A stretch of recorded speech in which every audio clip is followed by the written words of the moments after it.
We made it happen. Jimmy was an incredible success. I don't know where he is. I got to find him. Gosh, I don't. Oh.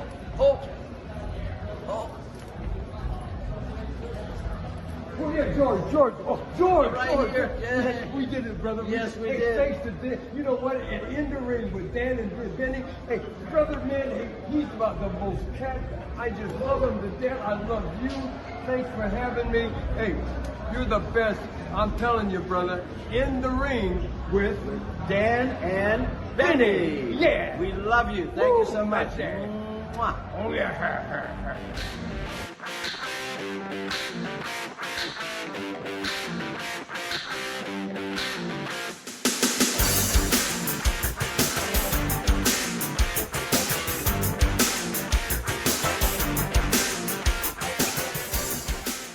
Hello, friends, and welcome to another edition of Dan and Benny in the Ring. I'm Dan Spasciano, joined as always by the playa himself, Benny Scala. Benny, human Lego, love the shirt. How you doing today, buddy?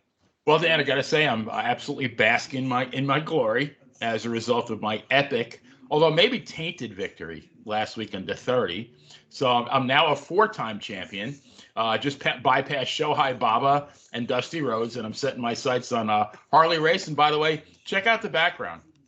You're Dandre the Giant, and I'm King Kong Benny. I love it. And I love you didn't have. No, go ahead.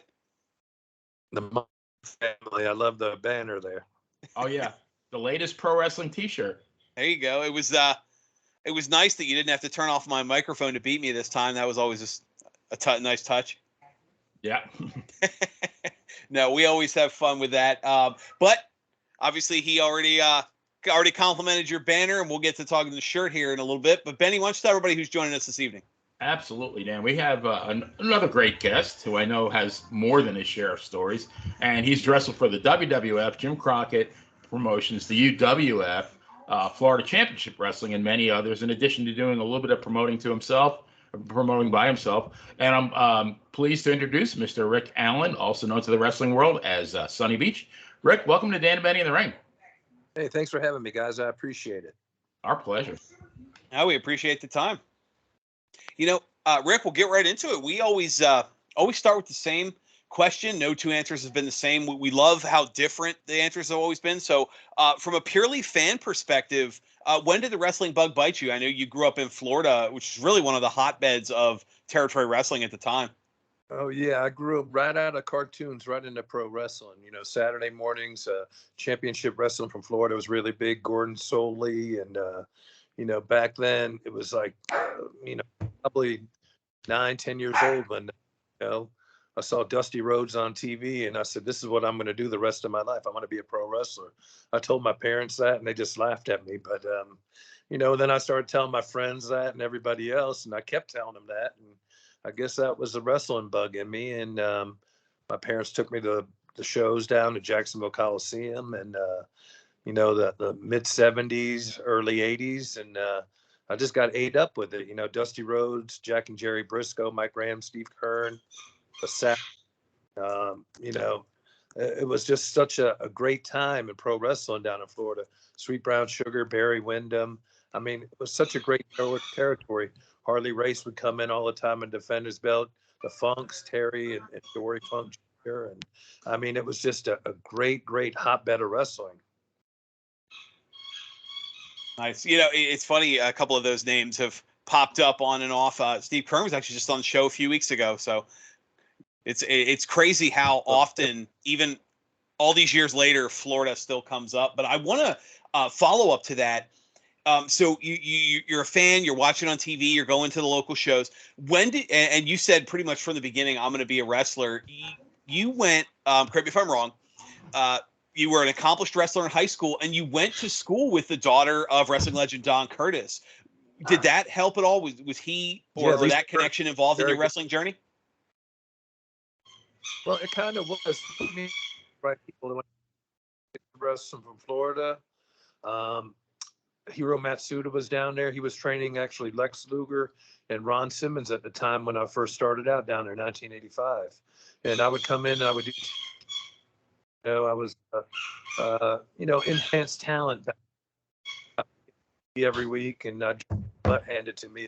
And felt that I liked it, and I kept coming back for more. So they let me work, a few house shows here and there, and they just set me up. Danny Miller was down there, who wrestled a lot in the Carolinas and Charlotte, and he worked in the office down there as well as Chet Tharp, and they took a liking to me, and they would always book me for TV tapings and stuff like that, and then a few house shows. Somebody would get hurt, or somebody couldn't make the card. I'd be an opening match, or I would be in a battle royal or something. I'd help set up the rings with Nelson Royal, not Nelson Royal, Gordon Nelson down there. And, I just paid my dues a lot. Rick, so I think it was '85 when you started working for Florida Championship Wrestling, and now I believe that's where you met Stan Hansen. So I grew up on Long Island, New York. We were talking before the show, and I remember watching that match on TV in 1976, and I saw the match with Bruno when Bruno suffered a near career-ending broken neck, and of course, Hansen being, at the time I thought it was totally 100%, legit, and he was never one of my favorite guys, but as the years went on, I really, talking to other people, like interviewing people on the show and talking to wrestlers, I've heard nothing but good things about the guy. So if you could tell us about your friendship with Stan Hansen and how he was able to help you in your wrestling career. Well, I met Stan at a couple of house shows and TV tapings down in Florida when I was first starting out in 1985.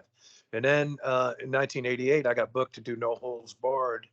I had a big fight with Joe LeDuc, one of the first fight scenes in the octagon ring in the No Count Bar. And met Stan, back then he was doing the movie with us. So we started hanging out, going to the gym, when we were on the movie set, eating lunches together, hanging out, going to clubs at night. And he's the first one to take me to a sushi restaurant up in Buckhead. So, and he was just so over in Japan, he was always telling me stories about Japan, and, and if you ever get a chance to go to Japan, you got to go. And, that's when he was working for Baba with All Japan Pro Wrestling. So, we kept in touch, and after the movie, we still kept in touch and everything. And 1991, he booked me into Japan with him over there. So I went over a couple of times to Japan with All Japan Pro Wrestling when Stan booked me. But we still keep in touch today. He comes over to my house, and we hang out. And I'm actually going out to his house. He lives out in Grand Junction, Colorado. I'm going to go out there this year to see him after the new year sometime. So we definitely keep in touch a lot. And he's one of my dearest friends in pro wrestling. Is his eyesight really as bad as it's made out to be? I think that's a work, but yeah, it's pretty bad. He can't really see. That's why, I usually drive when we go anywhere, or I drive him around because he can't really see that great. And I've never been in the car with him driving so far. So, and I plan that way, but his eyesight is pretty bad though, because I've worked him a few times, and I'm friends with him, and I've got potatoed a few times with some of those clotheslines and stiff clotheslines and some, some pretty hard punches and kicks. The incident with Bruno, now they sold it on TV as as a result of that his clothesline, where they called it the lariat, I guess back then, and they really put the lariat over, but it was really a botched body slam, right? Yeah, I think he was body slamming him, and I don't know if Bruno went up the right way or Stan turned him the wrong way. But from what he told me, that he when he slammed him, he landed it wrong on his head and neck, and that's what created the injury. But it was on accident. Both of them, course, I spoke about it, and they, there's no hard feelings or anything. They definitely, talked and met up several times throughout their career after the injury. And, there was no hard feelings. It's part of your, risk of being a wrestler. You could get injured. It's a physical sport. And, when you're got two big men, over 250 pounds in there together, sometimes you do get hurt. So he was one of those guys that, there was a couple of guys. Patero was one of them where, like, I would not have been surprised if he beat Bruno for the championship. He was that, credible as a heel. Oh yeah, he had a motor on him. Stan, like him or not like him, this guy was in some great shape, and he would go 45 minutes to an hour every night. I mean, he wouldn't get blown up. He would blow you up. I mean, I thought I was in pretty good shape, and I went to Japan, and me and Del Wilkes, Patriot, we were working against him and Johnny Ace one time, and we worked about 45 minutes, and after 30 minutes, I was like huffing and puffing, and keep going, 1, 2, 3, and it's like, and everybody talks about, he had a motor on him, and for a big man, he could really get after you. Some of those big guys are deceptive. I know Bugsy McGraw was another one that was, you would never have believed it by looking at him. The guy was in superb condition. Steve, Dr. Death Williams, Yeah. all those guys, were Ron Simmons. I mean, these guys could get up and go, and they were big guys, and they could, go a half hour, 45 minutes without blowing up. Well, look at Bruno and Zbyszko. I mean, I know their physiques were identical as training partners, but they tie you in knots for 45 minutes, and then they literally run circles around some of the younger guys towards the end of their days.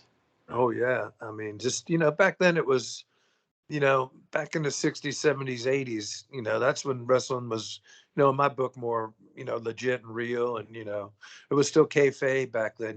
People, you'd ask half the people, is it real, is it fake, and you get different answers from everybody, but we tried to protect the business when I was involved. You sometimes get the different answers from the same person, depending on, like, when I was 25, I think 24, when I saw that the incident when Zbyszko turned on Bruno, and I thought, like, by then I thought, I know what's going on here, but like, that was just so shocking that, like, my heart was in my throat when I saw that. Oh yeah, I mean, back then they could play with your emotions. They bring you up, bring you down, and back then, you were telling a story, and you wanted people to come back, and they wanted you to come to the house shows, where you could pay your money to come see everybody live. So, the TV was a avenue to, make us money and to tell a story. And then when you come to the house show, you want to see your favorite wrestler beat the hell out of the heel, or right. Pay and there's really no more storytelling these days. Back then you used to do your own promos. You didn't have a creative team talking for you or putting words in your mouth, so to speak. You could cut promos and pretty much work your own matches. I'd tell you who's going to go over, who wasn't going to go over, how long you're going to go for. Nowadays everything's created for you, and you don't have any artistic. You might have a little bit of say, but pretty much with the WWE, it's like, everything's scripted for you, and you got to stay on that script. You can't go off the script. Yes, sir. Right. I want to circle back for a second. You mentioned your involvement. Obviously, when you were talking about Stan, you mentioned your involvement with No Holds Barred. It's been a long time since I've seen the movie, and now I feel underprepared. That opening scene where he's the evil executives come in and he's standing behind them, and there's the first two guys you see fighting when they kind of come up with the idea of the tough guys battle. That was you.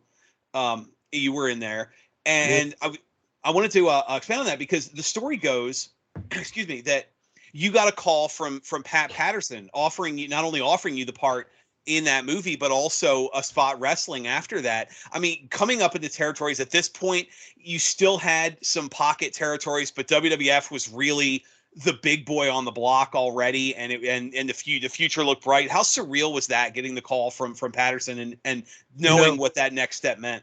I was blindsided because I never went after. I never mailed in any promotional material to the WWF or anything back then. I didn't even know they knew who I was. But when I was working down with the Southern Championship Wrestling from Georgia with Gary Whitmore's group, Joe Pedicino was one of the commentators there. And Joe, I guess, was in, trying to help find some of the talent for No Holds Barred because it was being filmed up in Atlanta. And they saw me up there on TV with Southern Championship Wrestling. They go, who was this guy? And I guess I piqued their interest. They hired me right there to do No Holds Barred. Pat Patterson called me up, and I thought somebody was ribbing me. And I said, who's this? I thought you were joking. Back then the boys used to call up, and they'd fake their voices and stuff. And hey, this is Pat Patterson, could I speak to Sandy Beach? And I'm like, this is Sandy. And they go, back then I was called Sandy Beach. And they go, hey, we'd like you to come up to Atlanta and have a part of the movie, No Holds Barred. Hulk Hogan shooting a big feature film, and we'd like you to come in and do a fight scene in the movie. And I said, yeah, okay. This is Pat Patterson. Yeah, right. Who is this? He goes, no, take down my number. If you don't believe me, call me right back. Stupid me, I took down his number and called him right back. Titan Sports, how could I help you? And I said, oh, shit. So I called him and he started laughing. He goes, yeah, I get that a lot. He goes, people think you're ribbing, but this is a shoot. He goes, we want you to come. We're going to send you a first-class plane ticket up to Atlanta, and we're going to have you do the movie. And then he goes, I'd like you to start full-time with us. Go on the road with us, WWF, as soon as you're done filming. And I said, wow, is this real? And he goes, yeah, this is real. And I go, well, I just was going to be a police officer. I went to the police academy. I said, I don't know if I could get out of that. I said, I'm supposed to get sworn in 2 weeks. And, I just finished up the academy.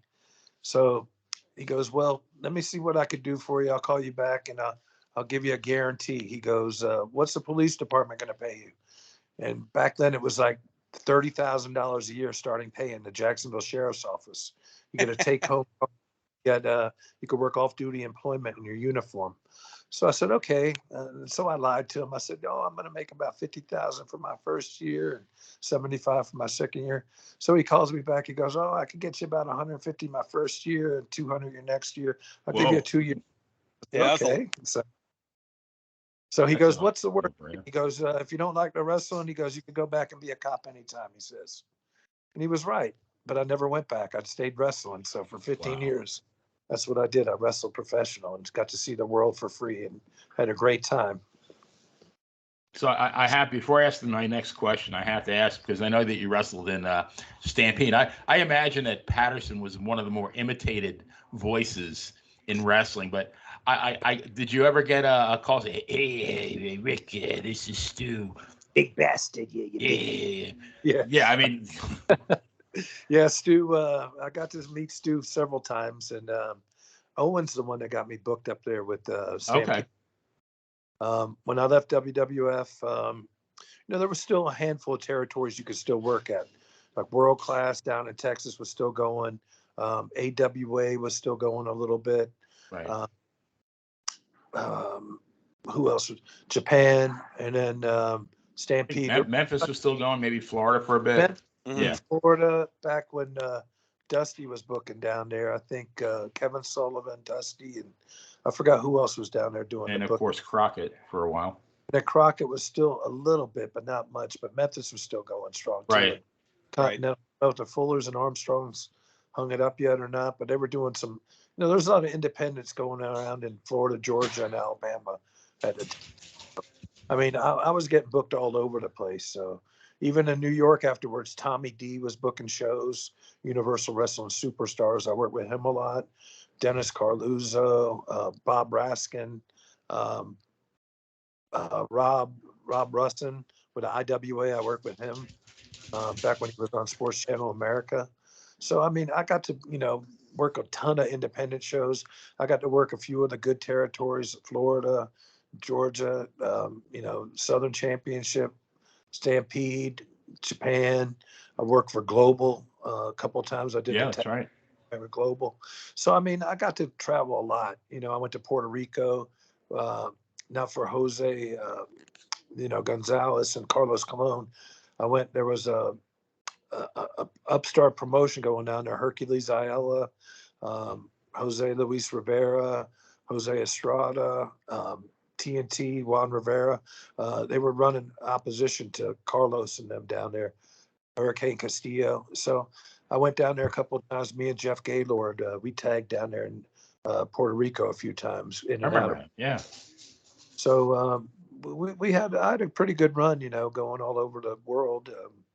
And I picked and choose a lot of places where I wanted to go, and that was a good thing because I didn't really, that anybody really, I guess, take advantage of me or my career, if you want to call it a career. I thought it was a career. So, Rick, you made your WWF debut, according to WrestlingData.com, on August 14th, 1988. You defeated the Gladiator, and I didn't realize that was Ricky Hunter. I remember Ricky Hunter very well. I remember him only from the WWF, but I didn't realize he had such a huge pedigree. before that as both a singles and a tag team champion, actually in numerous territories. And I believe you were with them for maybe about a year and a half. How was it? What was it like working for them, both from a wrestling and a non-wrestling perspective? Well, with the WWF, I mean, we were like rock stars out there. I mean, we were running 2, 3 shows a night, small towns, midtown, mid-sized arenas, and then the big venues, And if you were on like a Hogan show or a Andre or Macho show, you were making really good money. Some weeks I would make 5,000 a week. Sometimes I make 10,000 a week, depending Wow. on where we were at. And it was all percentage of the gates, mostly. And you get a draw when you're on the road, to pay your trans. We had to pay for our own hotel rooms, our own rental cars and stuff, but they would fly us from town to town if we were on the big shows and stuff. But when I first started out, it was like me, Barry Horowitz, and a couple of us in a car, driving down the road, or Nikolai Volkov, or me and the Conquistadors. So we'd all split trans to save money, and we'd all share hotel rooms. We double up, and hotel rooms and split the rooms. So the main thing for me is, when I first started out, Don Curtis and a bunch of people would tell me, it's not about how much money you make, it's about how much money you save. And Stan Hansen told me that too. So it was just, like it resonated in my mind, I could stay at the $300 a night Marriott's or something, or I could stay at the $39 a night Motel 6. And all you're going to do is sleep anyway, right? I mean, sleep and take a shower and clean your wrestling gear and get ready for the next night. A lot of times we come back from a show, you'd wash your spandex and stuff in the sink, you'd hang them up and to dry. Next morning, you fold everything up, put it back in your, you blow dry it sometimes with a blow dryer to dry it off, because a lot of times we couldn't really find hotels, or they might not have had a laundromat or something. So you do your laundry a couple times a week, different towns or whatever. And, it was just, like you're traveling, and you got to get real close with the guys you were working with too. Some of the guys, Barry Horowitz, I'm still friends with today. Tony Atlas, Haku, guys I used to ride with, and a lot of guys that I've traveled with are dead now. Hercules Hernandez. I mean, I used to travel with him a lot. Tons of guys. Perfect. So you were what, maybe 25, Rick, 25, 26, and you're making $5,000 a week. That, I mean, that's almost, it's in 1988. That was some really great money. And I mean, it would have been, I'm sorry. I was 24 years old when I did No Holds Barred. And then wow. I turned 25 when in September of in that year, when I first started out. So, I mean, yeah, I'm 24, 25 years old when I first started with the WWE. And we're going to get more into the fiscal management thing, but that's, I mean, I give you all the credit in the world. I mean, at that age, to maybe making that kind of insane money and to have I guess the wisdom to not blow it all. I mean, and we'll talk more about that in a little bit, but that I'm sure you're very, very glad that you had some good advice early on in your career. Well, the good thing was, I would sit back in the locker rooms, I'd listen to the old timers, and then I'd listen to some of the younger guys, I just bought a new Mercedes, or I just got a new Corvette, and, I'm on my second wife, or I'm getting divorced, or I got to pay child support payments. I would hear all these horror stories in the locker room. And I'm like, holy shit, this guy's making 10 times more than I'm making, and he's having a hard time making ends meet. He's having to pay off a big house. He's having to pay off car payments. He's got divorce.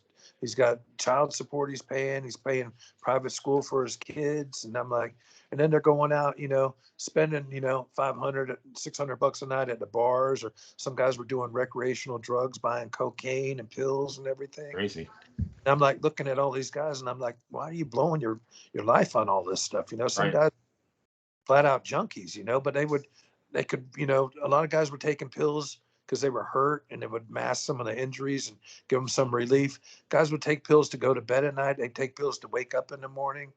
I mean, I'm so glad I never got involved in any of that stuff. Yeah.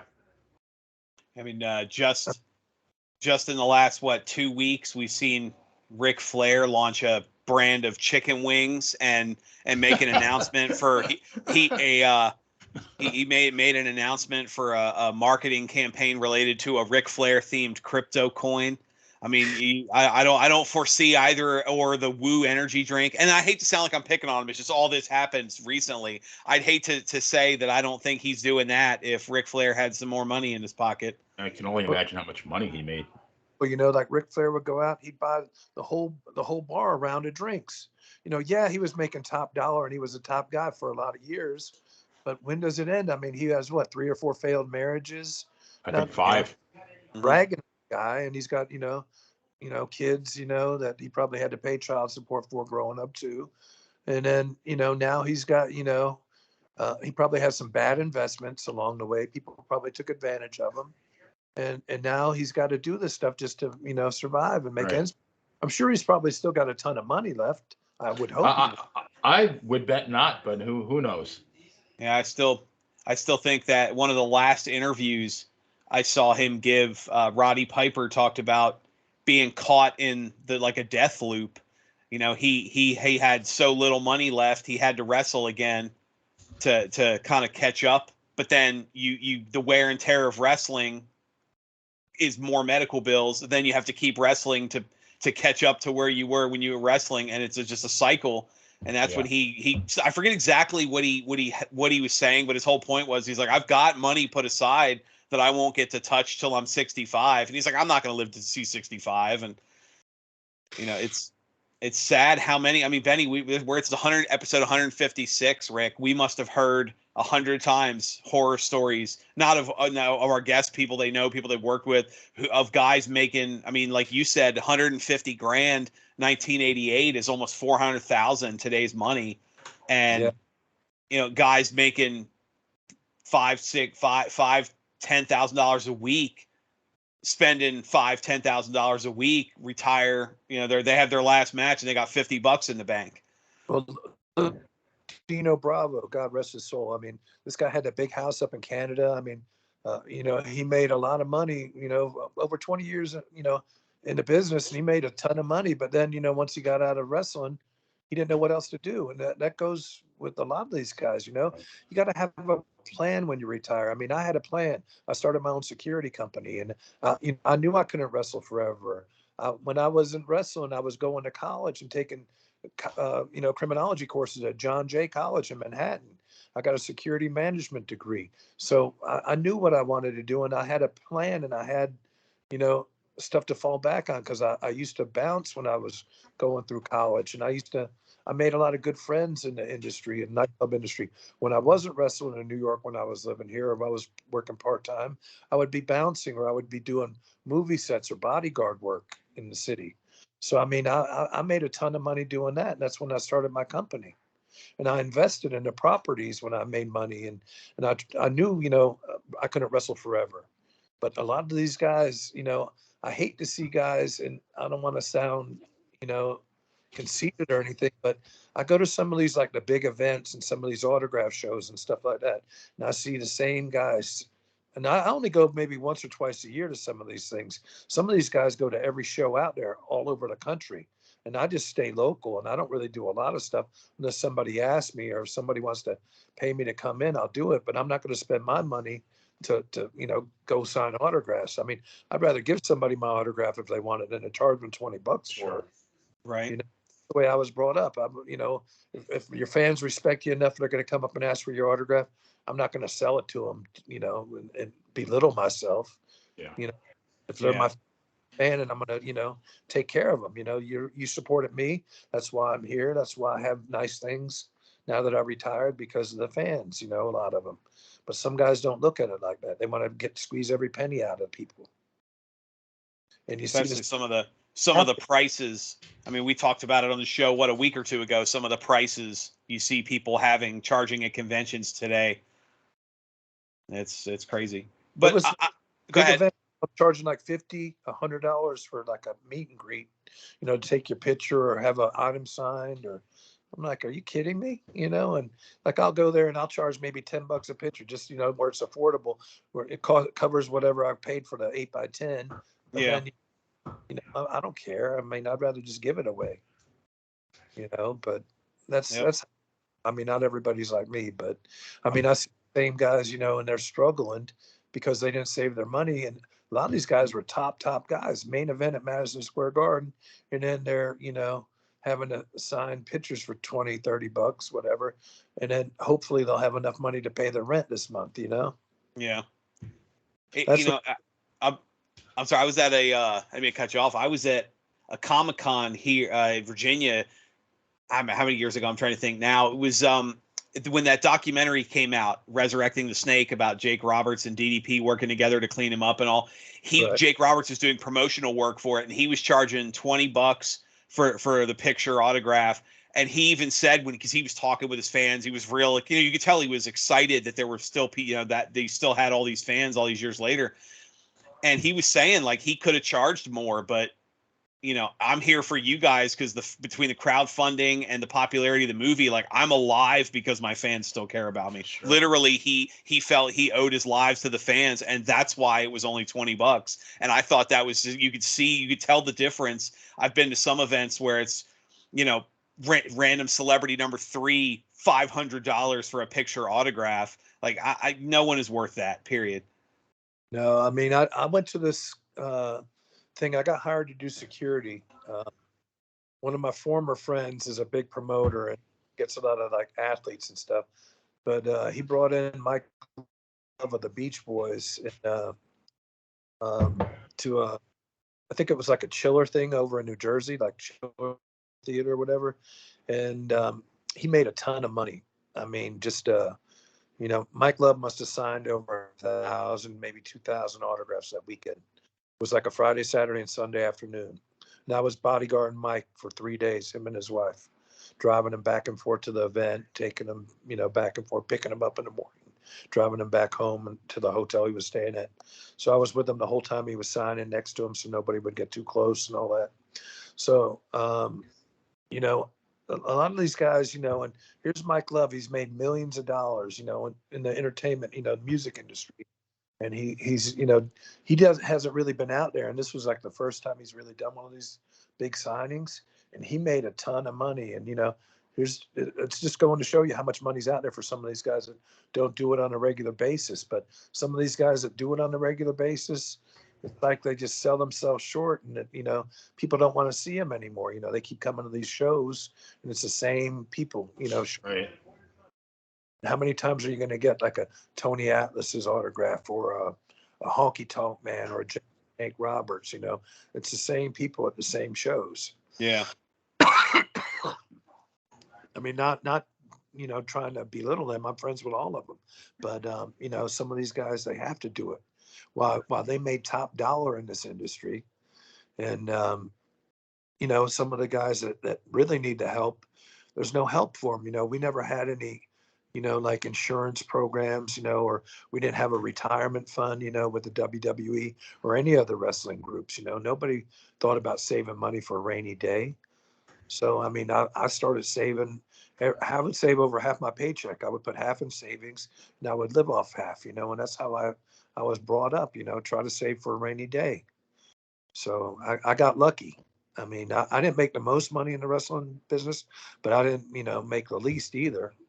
But, it's all what you want to do with your money. I mean, I've led a good life and my family's led a good life, but, I could have, went either way if I got into drugs and alcohol, or if I spent money on these expensive hotel rooms, or driving a Lincoln Town cars instead of a regular full-size car. Both cars get you to the same place. Same thing with the hotels. All you're doing is sleeping at them. So instead of spending $300, I spent $39, split it 2 ways. So it was like $20 each. And I kept the $300, the 280 in my pocket. Nice. Kind of want to go back. We were talking before. You're wrestling. It's 87, 88. You're in the WWF, and you're splitting your time between the WWF and Jim Crockett. This is summer of 88. You were wrestling as Sandy Beach in the WWF, like you mentioned, and in Jim Crockett under your real name. Kind of a two-part question here. One, how did that happen, splitting your time? Were contracts less concrete back then? And two, you've mentioned it a few times. We said it in the intro. No. The name Sandy Beach, where did that come from? Sandy Beach, I thought it up down in Florida. There was a guy that was a DJ, I guess, or a bodybuilder down there, and he wasn't doing nothing with it. I mean, he was a bodybuilder. His name was Scott Latimer.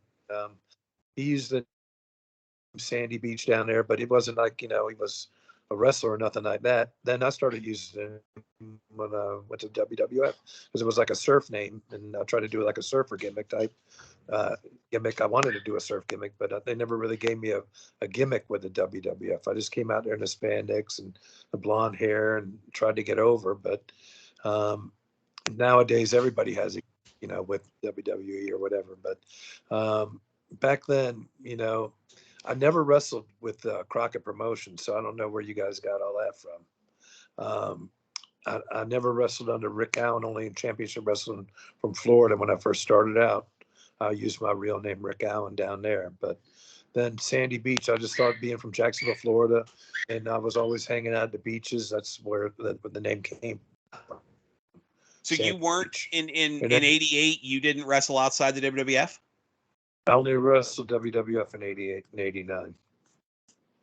Never wrestled WCW, or I never wrestled Rockets. Yeah, we use it's called WrestlingData.com, and we use it for pretty much all of our research. And usually it's fairly accurate, but I guess this time they might have mistaken you with somebody else. I was going to say it could be we had Randy Hogan on the show. Right. Underneath, we were actually doing a special on specifically on Underneath Guys, and one of the questions that came up is he's credited as a different Underneath talent in WWF at the same time, and I'd have to look it up, but he actually mentioned there was a moment where Randy Hogan was wrestling on WCW at the exact same time that the records have claimed he was on WWF in a different city. So maybe it's another one of those incidents, Benny, where you just have somebody from the history books decided that Rick Allen was this Underneath guy that worked for a little while. Yeah, I was an Underneath guy, but I never worked with Crockett. Well, I didn't mean it that way. I meant sometimes we've had experiences in the past where somebody randomly, gets it in their head that you were, I don't know, masked guy number 17, and then all his matches go under your database, even though that was never you in the first place. Right, that happens too. It's interesting. Yep. So, Rick, this is the question that I waited for. One of my favorite wrestlers in the '80s was Canada's greatest athlete, Iron Mike Sharp, and I actually wrote a soon-to-be released story about Mike for the Pro Wrestling Stories website. By all accounts, he was both very unique and very quirky. Did you ever work with him, and do you have any Iron Mike stories? Well, I tagged with Mike a lot of times. Me and Mike worked a lot together. A lot of shows we would tag. I worked with him against the Rockers a couple of times. I forgot who else we worked against. Maybe Powers of Pain or somebody. But we worked a lot because we were two big guys, and they would put us in with some big guys, to make the matches look better and stuff. So I worked against a ton of big guys. But Mike Sharp, I mean, he was a great, great guy. One of the most friendliest, cleanest people you ever want to meet. But he was quirky. He would, take a shower a long time. He was like really, really clean. He'd carry his own toilet paper with him everywhere he went. Oh, jeez. He was just, he was way out there. But, I've heard some stories, like Stan Hansen told me a story, like they were in the Omni one night or something or somewhere, and he got locked in an arena. They closed up the arena, I think it was, and he was still in the shower. So they reopened it to get him out because they locked all the doors, and I think an alarm went off. But he got locked in an arena one night because he was still in the shower because he was one of those. But I booked him on a few of my shows whenever I would do shows in the tri-state area. I would always try to have Mike Sharp on it, and he would always work for me. And it was just a pleasure to do business with. I mean, he would, whatever you'd ask him to do, he would do it. And he was just a friendly kind of guy. I've traveled with him a couple of times, but he was set in his ways. He was, his own guy. And a lot of times he would travel by himself because people were, they didn't want to ride with him. Oh, geez. And another guy, though, that had a huge pedigree before he came to WWF. I mean, when I did the story on him, I did a lot of research, and he had a really good career in the territories. His dad, I guess, his dad and his uncle were a great tag team in the 50s, the Sharp Right. brothers. I believe Yeah. his uncle was actually in the Canadian Olympic team. But he was, I mean, if you look at, he won titles in Canada. He won, actually beat Killer Khan, I think once or twice for titles when he worked in Mid-South. I mean, so he was like over. And when he first came to WWF, they were really giving him kind of a push.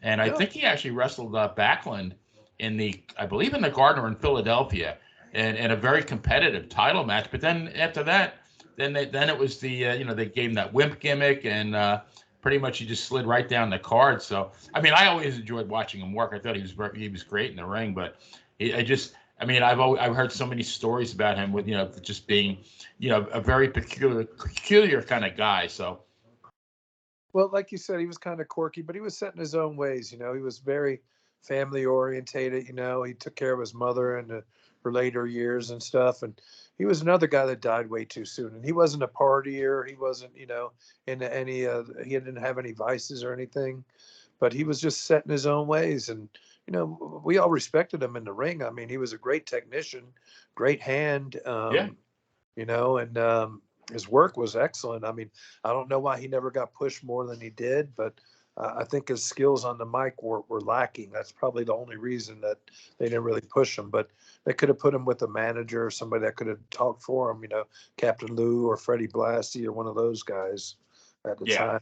They would have got him over real big too. Albano could get almost the only person he couldn't get over was I guess was it Mighty Joe Young, Mighty Joe Thunder, Big Joe Thunder. Yeah, I right. think I don't know if you remember, he wrestled in '83. I think he wrestled 4 matches. He was like a big deal like many, many years ago, and I guess he decided to make the comeback, and he wrestled 4 squash matches in 1983, and that was it. And even Albano couldn't get him over. But I know Albano could have gotten Mike Sharp over. But so after WWF, you wrestled briefly in Stampede for Stu, and you actually wrestled Chris Benoit for the Stampede British Commonwealth Mid Heavyweight Championship. So 2 questions. One, what was it like wrestling Benoit? And I know that the Power Twins, I believe, were up there at the same time. I've listened to several episodes of John Arezzi's Pro Wrestling Spotlight. Those guys always crack me up. Are they as funny in hanging around with? They're funnier in person, trust me. Okay. They're 2 of my very, very dear friends, and they're living out in Las Vegas and stuff. And they're actually on a big hunting trip down in Texas right now, doing some hog and deer hunting and stuff. All right. Okay. But I just spoke to them actually last week. I'm sending them some APB sweatshirts out there to them for the holidays. But yeah, they were great. When I was up in Stampede, I left Jacksonville, Florida, and it was like I left in January, and it was probably still in the 70s, lower 80s down there. I got up to Calgary, and it was 30 degrees below zero. So I went there with a little Yikes. tan, and as soon as I got off the plane, my tan just froze. I mean, it was like I have any proper winter, clothing. So the first thing I did was I had to run to a department store up there, and I only came with like maybe $1,000 in my pocket, to try to get room for a couple of weeks, to try to pay as much as I could in advance, so until I got my check from up there. But I had to go buy thermal underwear. I had to buy a heavy down jacket. I had to buy some sweaters, some wool socks. I mean, I got a pair of boots up there. It was just so cold. You had to wear all winter stuff, like like the stuff that you wear to shovel snow with, like the snow pants and all that stuff. Right. You got a layer. I had a layer Yeah. to just go around there, and it was so cold. And they put me up in a place called the York Hotel. And that's like famous. All the boys would stay there when they come from out of town. With rates, I mean, you could probably get a place for I think it was like $600 for the month there. I think it was like $150 a week or something to stay there. And it was like the central location. And then BJ's gym, one of the brothers, the Harts, I guess the son-in-law to one of the sisters had a gym up there, BJ. And we used to work out. It was about 4 blocks away from the York Hotel. So I used to walk there, and sometimes the snow was 2-3 feet high, and it'd take you a half hour to walk like 3 or 4 blocks. I mean, it was so so terrible up there. The roads, you would walk in the road because they would plow the roads, but they wouldn't take care of the sidewalks, shovel the sidewalks or nothing. So it was, some pretty bad conditions up there to work in. They used to take us to the shows in vans and stuff, and a lot of times the vans would break down, or something would happen, the radiator would overflow, or the vans would freeze, the battery would die or something.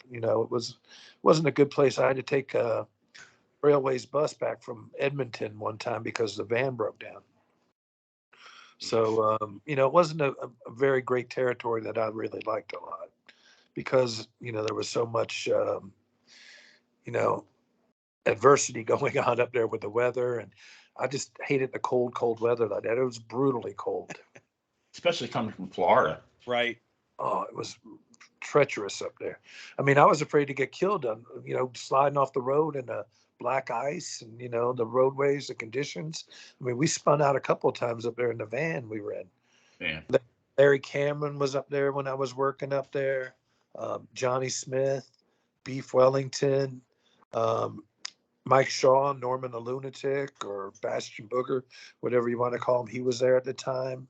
I went up there with a guy named Bucky Siegler from Atlanta, Georgia. Me and him went up there. The Twins were up there. Don Morocco came in when I was there, and one of the Moondogs. He was Demolition. Talking about Bill Eadie? No, it wasn't Bill Eadie. It was Randy Culley. He was up there with us when we were there. I'm sorry. I thought you meant the team Demolition. Yeah, believe it or not, Randy Culley was he was there before Barry Darsow was Bill Eadie, and he was Moondog Rex. Yeah. So they were Demolition, and they brought in, everybody knew it was one of the Moondogs, and they knew that gimmick work. That's why they brought Darsow. One of my favorite side stories when they first debuted Demolition, they said the crowd was chanting Moondog, and even though he and Eadie had better chemistry at the time, that they swapped him out because the fans just couldn't accept that they were trying to pass him off as somebody else. Exactly. That's the real story. That was a shoot. So that's exactly what happened. But Calgary was a nice place. I mean, they were going to put me with a program with Brian Pillman up there, but when I did wrestle Benoit, I mean, we had a great match. I mean, we went over a half hour. I put him over real strong and stuff, but it was a pleasure to work with him back then. This was way before, I guess his head got, polluted with all the drugs and whatever happened to him. But we had a good match, but I still can't accept what he did to Nancy and, his son and everything, and what he did to him. So, I mean, that's not a good thing. I mean, I met Nancy when I first started out Championship Wrestling in Florida when she was married to Kevin. And I got to know him pretty good. And when John Arizzi had his IWS, we went over to the Philippines and Singapore. I went on an overseas tour with him. And Kevin and Nancy were there too. And, I've been friends with Kevin since 1985. So I just got to see him about a year and a half ago. I took him to dinner with me out here in Long Island, and we had a good time. And then seen him a couple times on a couple shows up here with Andrew Anderson and stuff. Okay. Quick follow-up, if actually funny. Side note, we're recording this on a Tuesday night. I checked while you were talking at the Calgary airport. It's currently 26 degrees. So warm, balmy. Yeah. As they that'd be -2 Celsius for our international friends. And that's not the coldest it's going to be this week. They're projecting -4 Celsius on Saturday. But quick follow-up. So you're at the time period you're in Calgary. Benny mentioned, and I'm sorry, I know it's probably, like you said, not your most fun time. Benny mentioned you're up there. You've got Benoit. You've got a lot of young talent. They had some names coming through, and they right around that era, they put out some serious talent that would become big over the coming years. It's kind of cliche at this point. I'm sorry. Steve Blackman was up there too. Yes. Before he went to Vince, he did. No, that's a good point. I completely forgot about him, but it's kind of cliche at this point to ask. But when you get there, I mean, at this point, you've had the experience, you've traveled the roads, you've worked with a lot of people. You go in and you see these young guys that end up becoming huge names. Could you tell the talent in the locker room? Was it like, hey, this guy's going to be big, this guy's going to be Oh big, yeah. or was there anybody that really surprised you? Well, there was a couple of guys. I mean, Benoit really surprised me because I didn't know he was that good when I wrestled him, and he was really good. I mean, he wasn't the tallest guy. He reminded me of Dynamite, same mold, same. I know that he helped train him, Davey and Dynamite and Bruce Hart, the Hart brothers. They all trained Benoit and stuff up there. But Johnny Smith was excellent. He got to tag with Dynamite, They said that he was Davey's cousin, he was very good up there. Beef Wellington was very good. Larry Cameron was excellent up there. Who else was up there? Oh, wow. What was his name? He passed away a while back. He went to Nebraska. He was Gary Albright. Gary was there. Gary actually would, when I first got there, he offered me a tuna fish sandwich. He would pack his lunches and stuff. And I didn't know my way around Calgary at first. And I didn't bring my sandwich on, I didn't pack lunches, like they did my first couple days I was there. So I would, I didn't have anything to eat, I didn't bring anything with me. So he would always pack extra sandwiches, and he gave me a tuna fish. He shared a tuna fish sandwich with me the first day I was there on the road with those guys. So I really like Gary Albright. He was a great guy. Larry Cameron, another guy gone too soon. He was a really nice guy too. They were pushing him up there. The Bulldogs were in and out of there when they weren't with Vince. I guess this was right after they had that problem with the Rose, and Dynamite Kid was doing some of the booking when I was there too. Him and Bulldog Bob Brown were the bookers up there for Stu at the time. Remember him? So I was only up there, only like maybe 5-6 weeks. I didn't stay long because I could. Gotcha. So, as far as I think it speaks volumes to when you conduct your life in a certain way, you attract other people of the same ilk, and I know that you've gotten a number of gigs because of your reputation and because people like you. So the British Bulldogs recommended you for Stampede. Bruno spoke on your behalf with Herb Abrams for UWF. Talk about your time in UWF, some of the folks you worked with. Well, Georgianne Macropolis, she had a thing called Chatterbox. She had her own little newsletter and stuff. And she was very good friends with Bruno. And Bruno, knew me. Yes. When I wrestled with the WWF, and I met him and David, at a different signings like John Arizzi convention and stuff, and Bruno stuff were there, and Herb came to the convention, and that's where I met Herb Abrams at John Arizzi's convention, and he wanted me to come on board with the UWF, but I had some prior commitments back when they first started out in California, and I couldn't really start out there, so I said, when you come to the East Coast, I said, I'll be available at a certain date, because I think I went on a couple of overseas tours, and then I came back. I think I went to Pakistan, or I was somewhere with S.D. Jones and Mr. Haiti. We went on a 3-week tour to Pakistan with Alpha the Samoan and stuff, and Jose Luis Rivera. So we went there, and then I had another gig. I think it was right after that. I don't know if it was with Rob Russin or Bob Raskin when the AWA. I mean IWA. I had a bunch of shows booked. I guess I was contracted for those dates, and I couldn't work with Herb until I was done with the IWA. But Herb met me, and he liked me, and he said he wanted to use me. And Bruno spoke, good about on my behalf, and he says, book this kid, and he booked me. So, and Bruno was like a mentor. I mean, I would listen to him, and I'd stories, and I took him out to Frost Restaurant with me, a nice Italian place across from where I used to live in Brooklyn, and him and Captain Lou and me and Herb went there, and we had a really nice dinner. And everybody talks bad about Herb Abrams, but Herb Abrams was very, very nice to me and my family, and he was very good to most of the boys. If he liked you, he really liked you. He was excellent with Bruno. excellent with Captain Lou, John Tolis. I mean, the Power Twins, he gave them a good push to Steve Wild Thing Ray. So I mean, he was good to some of the boys, but then you hear stories, like he would stiff people with checks, or or he was partying too much. I mean, what he did on the side, it wasn't my business. That was his business. And I would never judge someone for what they did. Maybe that's just who I am. I don't judge people, but I treat people the way I want to be treated. If people treat me good, I treat them better.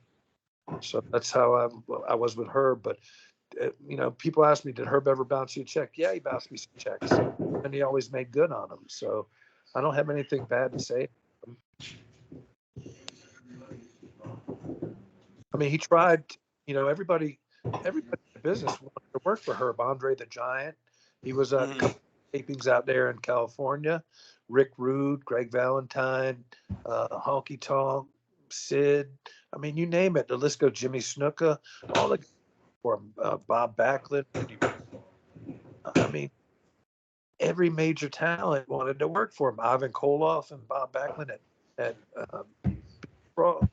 It was like that was a WWF kind of card. At that thing. Sounds that way, yeah. Oh yeah. Cactus and Bob Orton Jr.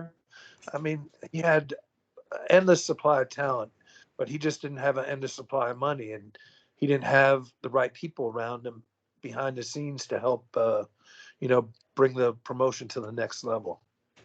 Or to help. Go ahead. I'm sorry. Well, he didn't have, like the people behind him, like with the television, with the marketing end of it. He had the booking and the talent, but he just didn't have that, the extra stuff, like the marketing. Back then, there wasn't a lot of social media and stuff. So he would have had some of that stuff, or somebody that could have booked the towns and put people in the seat. That's what he was missing.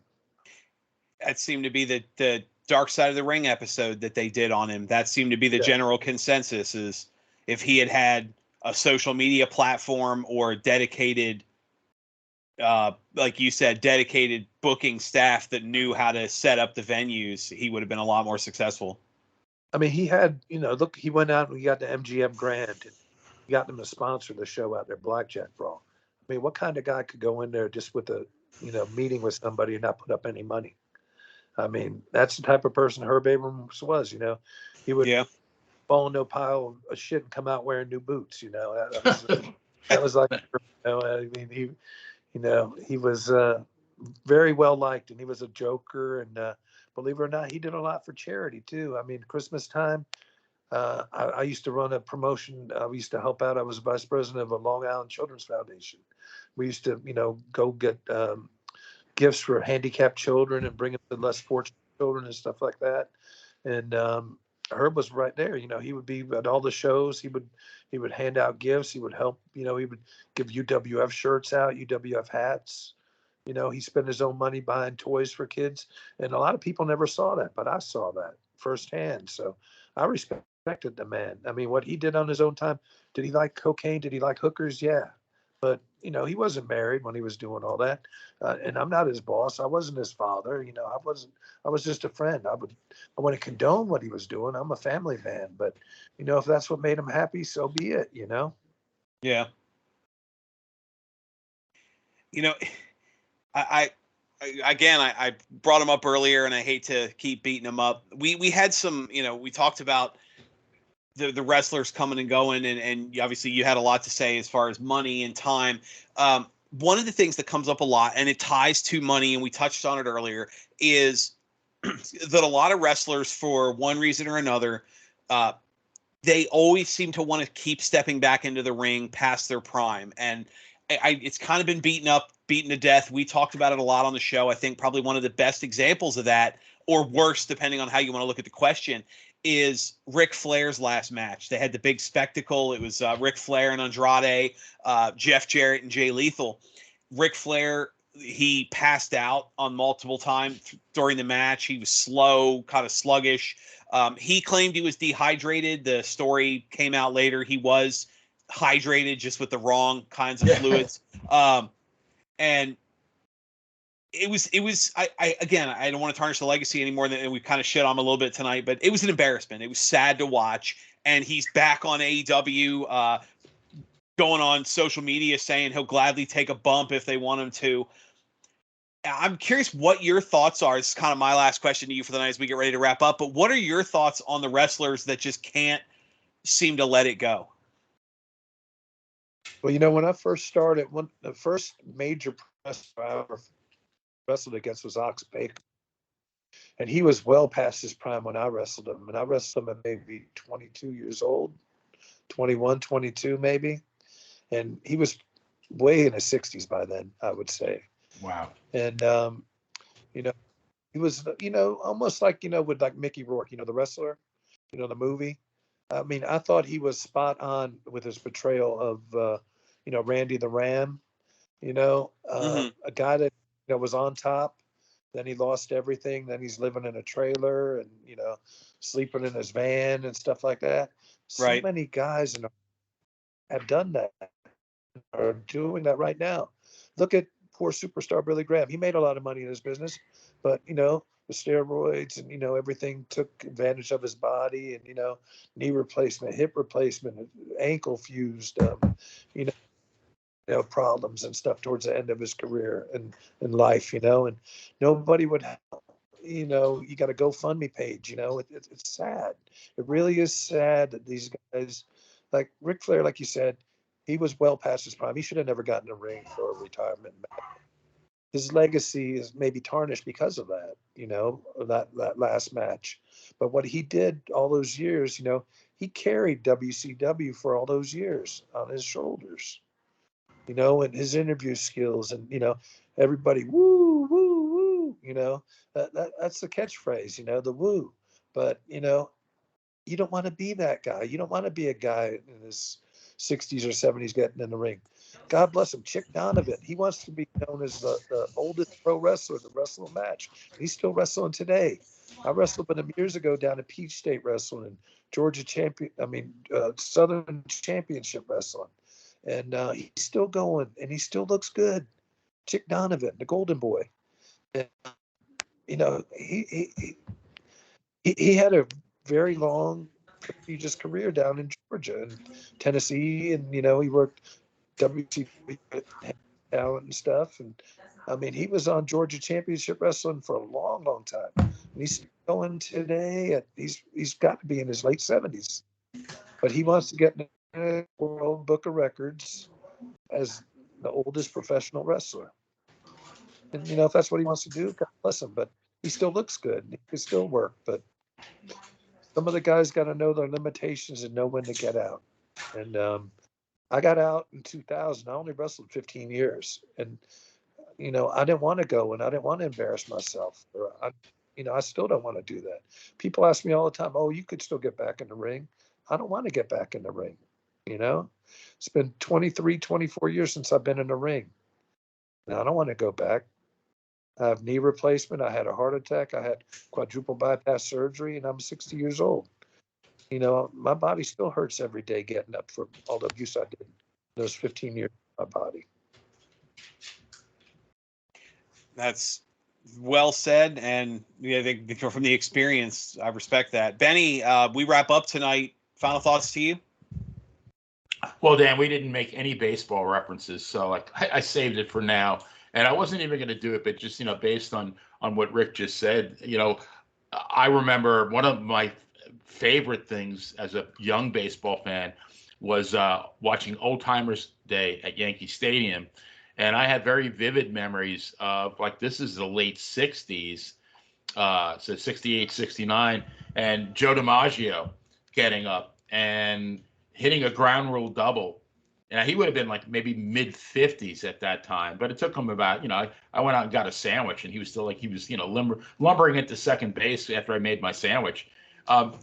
It just, I feel bad because, in his time, Ric Flair was, in the mid 80s, late 80s, probably the ultimate touring world heavyweight champion, both the way he, his interviews, the way he dressed, the 60-minute Broadways every night touring, traveling all over the place. But I'm afraid that, a bunch of younger fans are just going to remember this old drunk. And Rick made mention, I really believe the guy's tarnishing his legacy. And I mean, there's a time and a place for everything, but there's a time where like it's past your time and it's somebody else's time, and you just need to, you need to step back and give somebody else the spotlight. You're Right. Yeah, and Go ahead. you got to pass the torch sooner or later. I mean, people like Harley Race, Ric Flair. I mean, they're cemented. Hulk Hogan.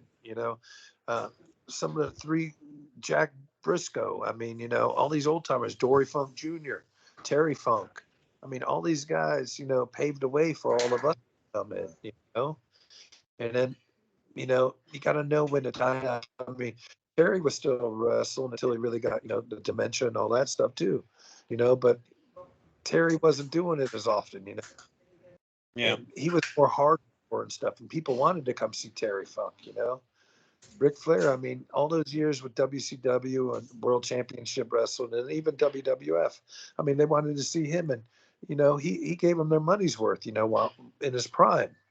But now, you got to know when to get out. If you want to manage, that's one thing.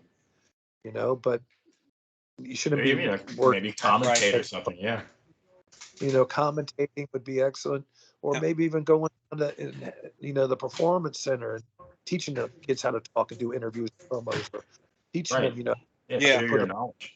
Like the impact that Dusty Rhodes had in the early days of NXT, or William Regal now. I mean, they're great. I mean, that's a legacy that you want to keep. And you could still hear the guys, like Chris Owens and Bailey and the girls, and talking about Dusty and the influence that they had on their, Dallas Page, even, compliments Dusty all the time. Without Dusty Rhodes, there would be no Diamond Dallas Page. Right. And that's the truth, and he was my idol growing up. I lived and died, and I always wanted to be like him. The only regret in my heart of hearts is I never got to wrestle with him, never got to wrestle against him. I was on the same card as him a lot of times when he came up with the Sapphire, when they put the polka dots on Dusty when he came. Oh yeah. And I got to see how they, humiliated him a little bit.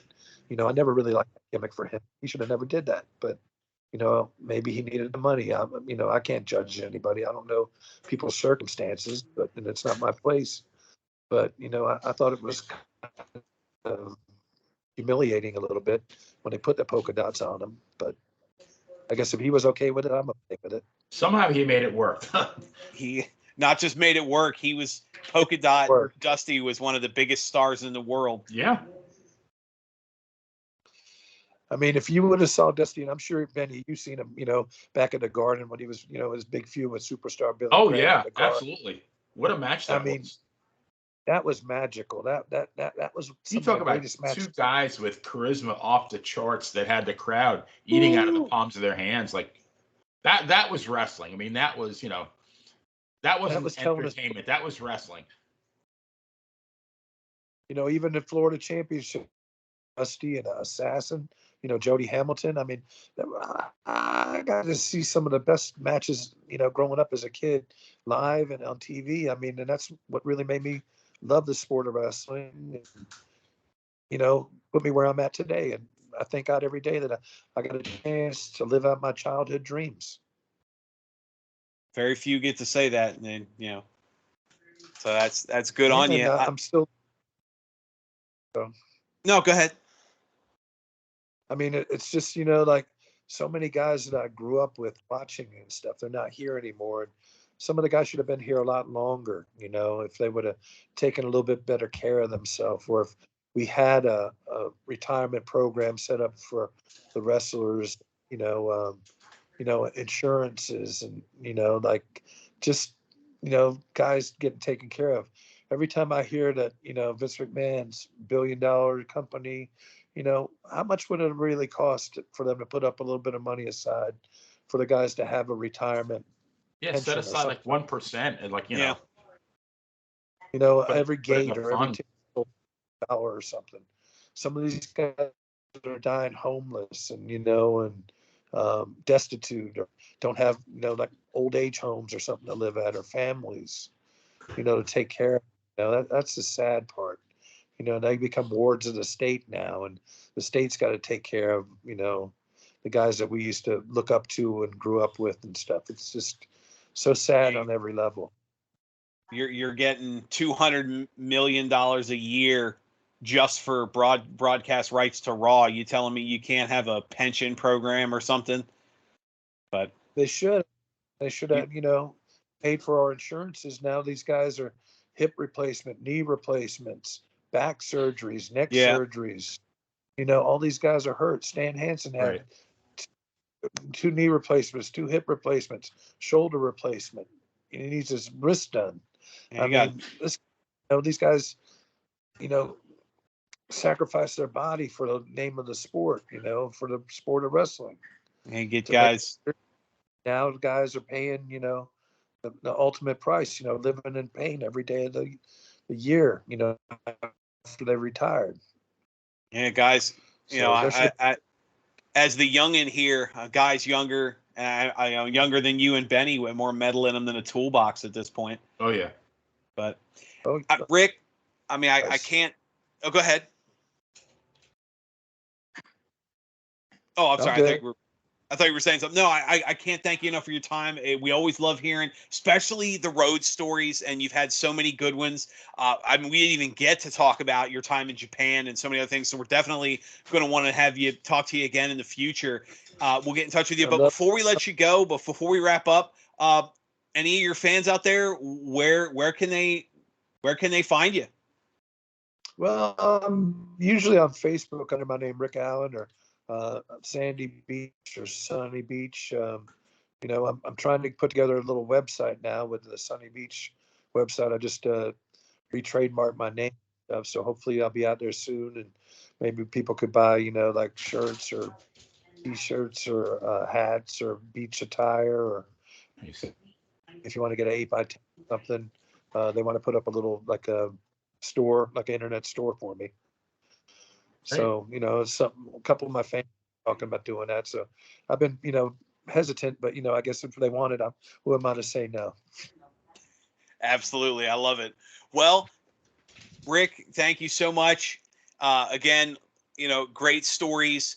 Benny, is another great show in the books. We got a lot of fun coming up. This is our December episode, the 19th. So obviously next week, after the holidays. So for everyone listening out there, be it Christmas, Hanukkah, Yule, whatever holidays you have coming up, please enjoy them. We here at Dan and Benny wish you nothing but the best. Again, special thanks for there's the decorations for our YouTube, and of course the tree, Rick's tree in the background there has been wonderful. So thank you. Go ahead. Thank you so much on the show. I really appreciate it. Happy holidays, happy Hanukkah, happy Kwanzaa, whatever you guys celebrate. And always remember to be kind to everybody, and God bless everybody. That's good advice. I appreciate you guys having me. It's been my pleasure. Very good advice. So, for Rick Allen, for the playa himself, Benny Scala, I'm Dan Spaciano. Again, thanks to our friends on YouTube at Monty and the Pharaoh. You see the shirt there behind Benny, ProWrestlingTees.com. Dan and Benny can be heard anywhere podcasts are listened to. So thank you very much. For Benny, I'm Dan Spaciano. Have a good night, everyone, and we will see you next time we're in the ring. Merry Christmas.